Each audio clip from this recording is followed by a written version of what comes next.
Hello bachcho, let's read the question. The question says that the electric field and magnetic field in electromagnetic waves are oriented parallel to wave direction of propagation as well as to each other, parallel to waves direction of propagation and perpendicular to each other, perpendicular to waves propagation of direction and parallel to each other, perpendicular to waves direction of propagation and also to each other. तो देखो बच्चों, सबसे पहले की concept है हमारे पास, that is EM waves,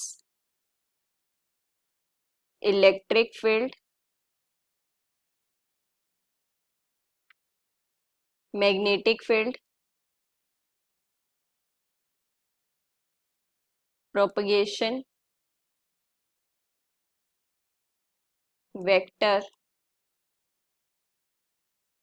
ठीक है बच्चों, सो देखो बच्चों, हम देखते हैं सबसे पहले ईएम वेव्स होता क्या है, ये किस स्टेप्स में कंसीडर करी जाती है। ठीक है बच्चों, फर्स्ट स्टेप क्या होता है हमारे पास, दैट इज एक्सिलरेटिंग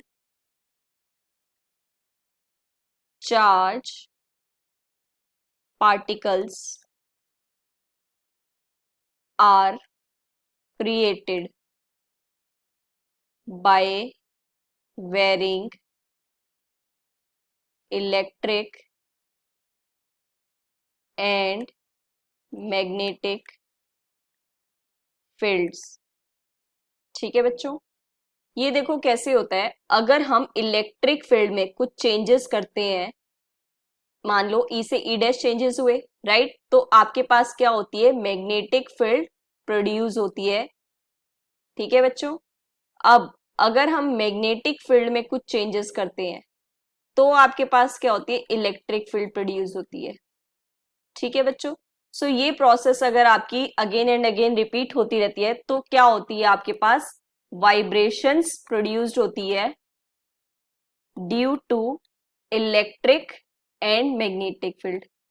ठीक है बच्चों, सो इनकी वजह से due to these EM waves are produced.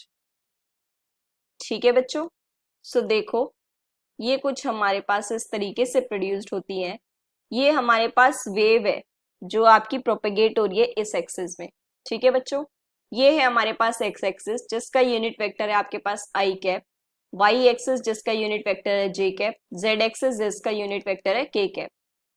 ठीक है बच्चों, अब जो ये वेव है हमारे पास, ये इस तरीके से चलेंगी, राइट। तो देखो अब क्या होगा, आपके पास ये प्रोपेगेट तो करी आपकी एक्स एक्सिस में, सो जो हमारे पास प्रोपेगेशन वेक्टर होता है इसकी डायरेक्शन हमें कैसे पता लगती है, क्रॉस प्रोडक्ट होता है इलेक्ट्रिक फील्ड और मैग्नेटिक फील्ड का। ठीक है बच्चों, अब देखो जो क्रॉस प्रोडक्ट होता है वो हमारे पास क्यूमिटेटिव नहीं होता, इसका मतलब अगर हम बी क्रॉस ई करेंगे that will not be equal to E cross B. ठीक है बच्चों, ये क्या होगा, इसका नेगेटिव होगा।